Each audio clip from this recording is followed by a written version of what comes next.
Hello everyone, this is Kimeta and today we are going to learn the topic removal of two.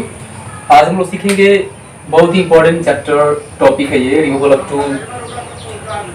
तो आइए देखते हैं हम लोग इसका डेफिनेशन देखते हैं पहले. किसे कहते हैं removal of two. अच्छा removal का मतलब क्या होता है? हटाना, हटा देना, स्थानांतरण करना. two यानी two एक एडवर्ब होता है. two को किसी वाक्य से हटा देना. इसका डेफिनेशन देखते हैं. द प्रोसेस, अच्छा प्रोसेस में इसका प्रक्रिया, द प्रोसेस इन विच, जिसमें, द प्रक्रिया जिसमें वी हम लोग क्या करते हैं, वी रिमूव हटा देते हैं. किसको? टू को. इन अ सेंटेंस किसी वाक्य से, किसी वाक्य में. एंड यूज और प्रयोग करते हैं सेम मीनिंग ऑफ वर्ड, समान अर्थ वाले शब्दों का. देन इट्स कॉल्ड, तब कहलाता है ये रिमूवल ऑफ टू. टू जो होता है एक एडवर्ब होता है. टू क्या है? टू जो है एक एडवर्ब है. टू जो होता है एक एडवर्ब होता है. और एडवर्ब किससे करते हैं? जो वर्ब और एडजेक्टिव को क्वालिफाई करता है. एडवर्ब किससे करते हैं? जो वर्ब और एडवर्ब को क्वालिफाई करता है. टू का हिंदी होता है भी, और या तो हद से ज्यादा कर सकते हैं, हद से ज्यादा, या बहुत ही ज्यादा, ये हिंदी होता है. तो हम लोग किसी वाक्य से टू को हटाएं कैसे? इसके बहुत सारे तरीके हैं. टाइप 1 हम इसके बाद पढ़ेंगे. तो आइए देखते हैं इसके बाद टाइप 1. टाइप 1 के अंतर्गत हम लोग पढ़ेंगे. जैसे देखते हैं, एक सेंटेंस देते हैं, जैसे आई टू लव यू. और एक और सेंटेंस देखते हैं हम लोग, I love you too. I love you too. दोनों का हिंदी बहुत ही भिन्न है, डिफरेंट है. और लोग ज्यादा इस्तेमाल ये करते हैं, बोलने में ये गलत है.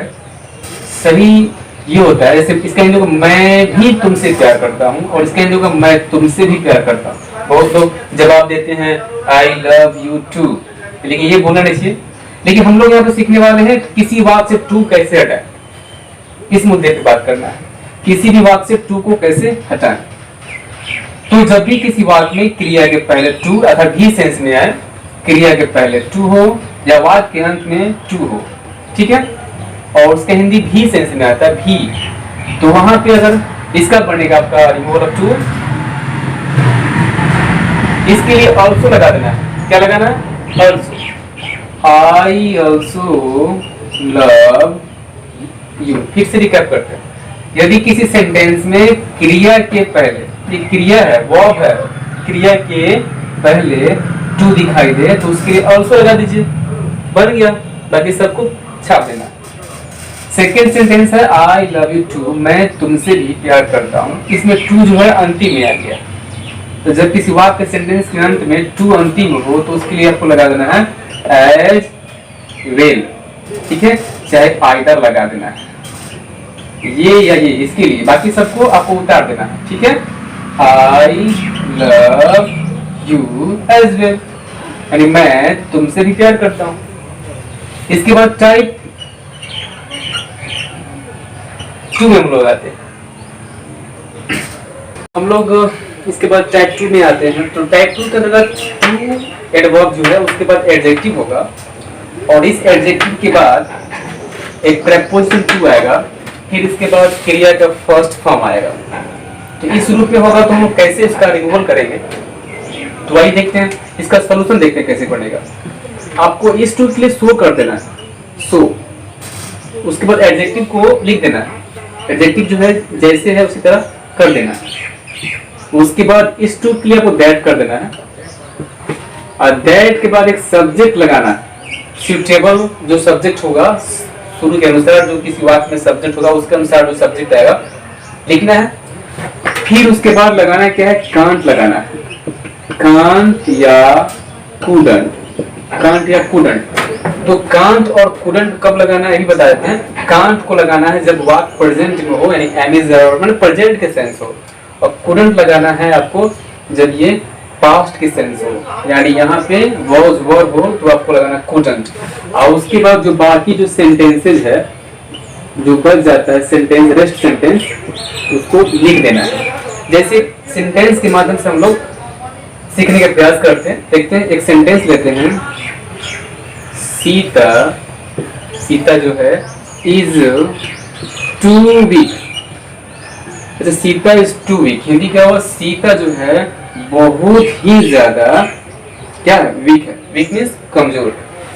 अच्छा, ये रूल फॉलो कर रहा है, टू प्लस एडजेक्टिव आ गया, उसके बाद ये टू लगाते हैं preposition, Sita is too weak to walk.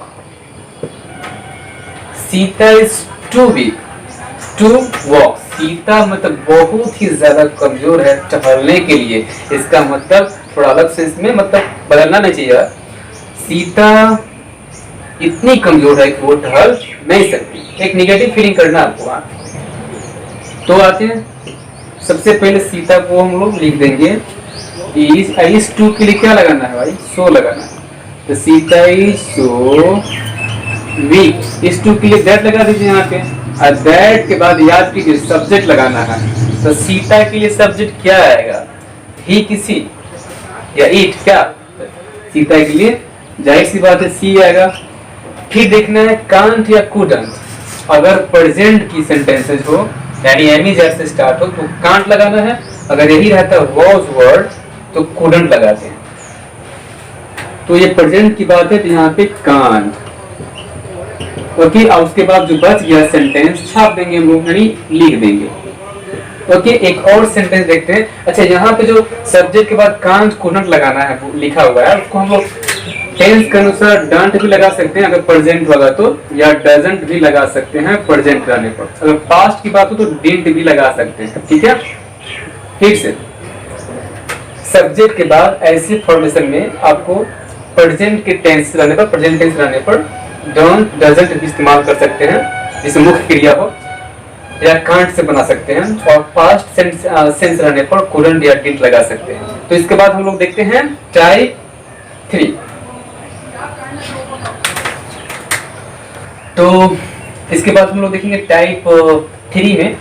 Type 3 में क्या है, टू प्लस एडजेक्टिव से बढ़ाएगा, टू प्लस एडजेक्टिव। हमने सीखा टाइप 2 में too adjective plus to preposition था, उसके बाद क्रिया था। इसमें सिर्फ टू एडजेक्टिव आएगा। जैसे सेंटेंस देखते हैं, Sita is too weak, Sita is too weak, Sita बहुत ही ज्यादा कमजोर है। तो इस वाक्य से टू को हटाना है, रिमूव करना है, हटाना, लेकिन अर्थ सेम रहना चाहिए, बदलना नहीं चाहिए। तो जब इस रूप में रहेगा तो हम लोग इसको ऐसे बनाते हैं। इसका सॉल्यूशन देखते हैं हम लोग कैसे बनेगा। सब्जेक्ट को रखना है, एक्सक्लूसिव वर्ब जो है रहेगा, है ना। उसके बाद एडजेक्टिव टू लगाते हैं। एडजेक्टिव टू के मतलब क्या, कंपैरेटिव डिग्री, कंपैरेटिव डिग्री। उसके बाद हर कंपैरेटिव के बाद देन आता है, क्या आता है, देन। और उसके बाद या तो आप सब्जेक्ट शुड बी लगा सकते हो, शुड हैव कर सकते हो, या ओवर लगा सकते हो, या एक्सट्रीमली लगा सकते हैं, एक्सट्रीमली, या एक्सेसिवली कर सकते हैं, एक्सेसिवली।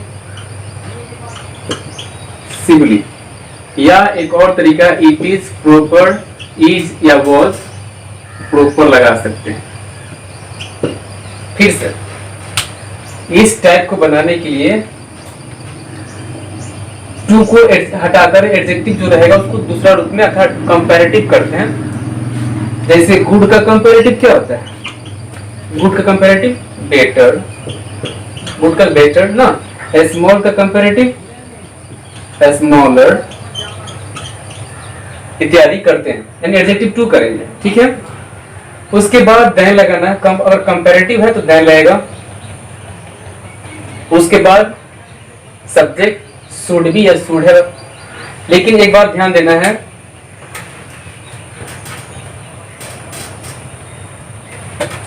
जब ओवर एक्सट्रीमली या एक्सेसिवली का इस्तेमाल करेंगे, ये जो है सिर्फ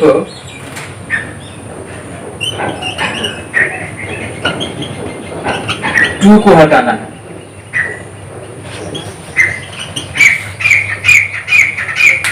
सिर्फ वाक्य से टू को हटा देंगे और ये लिखना होगा, ये चेंजिंग नहीं होने वाला।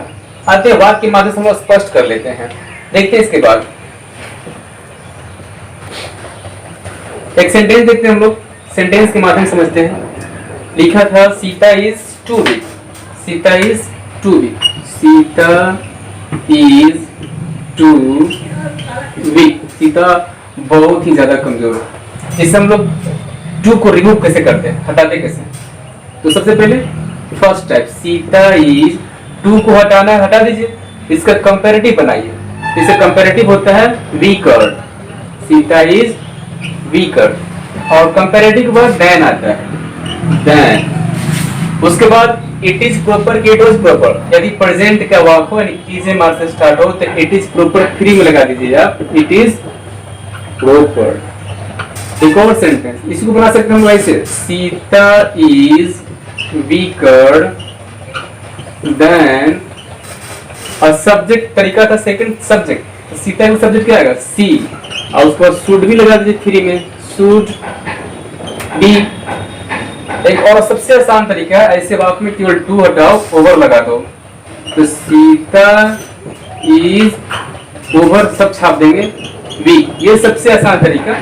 एक और बना सकते हैं हम लोग, Sita is extremely, Sita is extremely weak, extremely को हटाकर एक्सेसिवली भी कर सकते हैं, एक्सेसिवली, एक्सेसिवली वीक इत्यादि कर सकते हैं। इसके बाद हम लोग पढ़ेंगे टाइप 4। इसके बाद हम लोग टाइप 4 में आते हैं। तो टाइप 4 के अंतर्गत कुछ सेंटेंस ऐसे आएंगे, टू प्लस एडजेक्टिव रहेगा, टू एडजेक्टिव 4। अब 4 के बाद कोई नाउन आएगा, यहाँ पे कुछ बनने के सेंस में आता है। तो पहले सबसे पहले इंपॉर्टेंट ये होता है कि अर्थ पकड़िए, ठीक है? अगर अर्थ पकड़ने आता है आपको तो बहुत आसान हो जाता है। इसका पहले अर्थ जानते हो क्या होगा? ही इज टू स्लो, वो बहुत ही ज्यादा स्लो है, धीमा है। फॉर अ रनर, एक धावक के लिए, इसका मतलब क्या हुआ कि धावक बन नहीं सकता। जब धावक के लिए इतना स्लो है तो इसका मतलब ये हुआ कि धावक बन नहीं सकता। इस सेंस में आ रहा, बनने का सेंस आ रहा। तो बनने की मीनिंग क्या होता है? बी, आपको कोट करना होगा। पहले अर्थ पकड़ते हैं, फिर से पढ़ो। He is too slow, वह बहुत ही ज्यादा स्लो है, धीमा है। For a runner, एक धावक के लिए, इसका मतलब ये हुआ कि धावक के लिए जब वो मतलब स्लो है तो इसका मतलब बन नहीं सकता।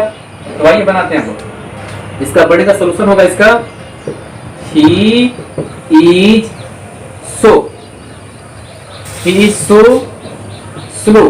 अच्छा, हम लोग two plus adjective plus to वाला फॉर्मेशन में इसके लिए दैट लगा देते हैं, तो यहाँ भी टू एडजेक्टिव और 4 के लिए भी दैट लगाना है। तो ही सो स्लो दैट, और दैट के बाद सब्जेक्ट एक आता है। तो सोचिए सब्जेक्ट, ही के लिए सब्जेक्ट क्या होता है? ही, किसी, ही का सब्जेक्ट ही होता है। दैट के बाद ही लगा देंगे। उसके बाद हमने देखा था सब्जेक्ट के बाद या तो कांट लगाइए या कुडंट लगाइए, कांट या कुडंट, या अगर प्रेजेंट हो तो आप डंट या डजंट का इस्तेमाल कर सकते हो। ये सब था।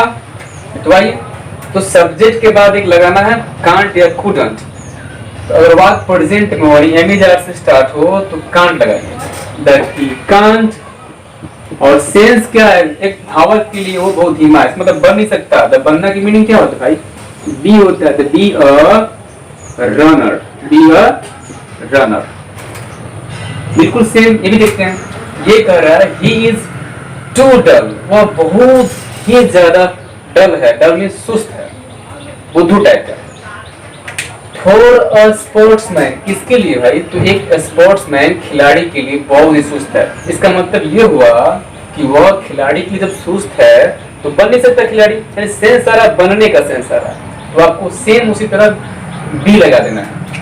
तो ही इज सो डल, इसके दैट लगाइए फिर यहाँ, हाँ, दैट सब्जेक्ट, ही का सब्जेक्ट ही। अगर प्रेजेंट है तो कांट, अगर ये वॉज रहता तो couldn't. That he can't be a sportsman. Third sentence देखते हैं, आपको क्लियर हो जाएगा ये। ही इज टू इग्नोरेंट, वो बहुत ही ज्यादा अनजान है, अज्ञानी है। फॉर अ वॉचमैन, एक वॉचमैन के लिए, इसका मतलब वॉचमैन नहीं बन सकता। उसके पास पता ही नहीं है, ज्ञानी है वो। ही इज, टू के लिए सो लगा दीजिए, ही सो इग्नोरेंट, नादान है वो, इग्नोरेंट। इसके लिए दैट लगा दीजिए, दैट। फॉर वॉचमैन, एक वॉचमैन के लिए, इसका मतलब बन नहीं सकता वो, दैट सब्जेक्ट है इसके बाद, ही का सब्जेक्ट ही, अगर ये वॉज होता तो कुडंट, प्रेजेंट में इज है तो can't, that he can't be लगाना होगा, बनने का सेंस है, और वॉचमैन, वॉचमैन। तो इसके बाद हम लोग टाइप अगला पढ़ते हैं। इसके बाद हम लोग टाइप 5 में आते हैं। टाइप 5 के अंदर कुछ ऐसे सेंटेंसेस आएंगे, for me, for him, for her रहेगा, मतलब किसी के लिए एक स्पेशल। तो इसमें सब्जेक्ट जो होता है शुरू में ना देकर अंत में सब्जेक्ट छुपा रहता है ऐसे सेंटेंस में। पहले अर्थ समझते हैं, अगर अर्थ समझ में आएगा तो कंप्लीटली ठीक है। करेंगे टी इज टू हॉट, चाय जो है बहुत ही ज्यादा गर्म है। फॉर मी, मेरे लिए, यानी सब्जेक्ट से मेन क्या है, मेरे लिए, यानी मी। तो आइए देखते हैं। द, इसका मतलब भी जब चाय मेरे लिए बहुत ज्यादा गर्म है, इसका मतलब मैं पी नहीं सकता, तो बनाए उसी तरह। द टी इज, टू के लिए so, the tea is so hot, इसके लिए दैट लगाइए, दैट। फिर सब्जेक्ट, दैट के बाद सब्जेक्ट आता है, तो सोचिए सब्जेक्ट में छुपा रहता है, इधर रहता है, ऐसे सेंटेंस में सब्जेक्ट बाद में। फॉर मी, तो मी का सब्जेक्ट क्या होता है, मी का सब्जेक्ट आई होता है, हर का सब्जेक्ट सी होता है। तो दैट आई, अजी तो मैं क्या नहीं कर सकता, पी नहीं सकता। जब चाय मेरे लिए इतना गर्म है, मतलब बहुत ज्यादा गर्म है, तो हम क्या कर सकते हैं, मात्र कर सकते हैं, पी नहीं सकते हैं। तो सेंस है पीने वाला, तो आपको पीना की मीनिंग खुद से करना होगा, सेंस में करके बनाना है। The tea is so hot that I can't take it, यानी हम उसे पी नहीं सकते, चाय को लेते हैं, टेक इट कर सकते हैं, या ड्रिंक भी कर सकते हो, कोई दिक्कत नहीं। सेकेंड सेंटेंस जो था, पहले अर्थ समझते हैं हम लोग। The tree is too high, यानी पेड़ जो है बहुत ही ज्यादा ऊंचा है। फॉर हर, उसके लिए, टू क्लाइंब, चढ़ने के लिए। इसका मतलब ये हुआ कि जब उसके लिए पेड़ जो है बहुत ऊंचा पड़ रहा है तो वो चढ़ नहीं सकती है, वो चढ़ नहीं सकती है। सेंस है चढ़ने का ना, आइए ऐसे भी दिया भी चढ़ने का meaning. The tree is so high, इसके लिए दैट, दैट सब्जेक्ट क्या रहेगा, फोर के बाद जो रहेगा उसमें देना, तो फोर हर, तो हर का सब्जेक्ट सी, दैट सी, और चढ़ नहीं सकती, can't climb. Hey guys, thank you for watching my videos. Thank you very much.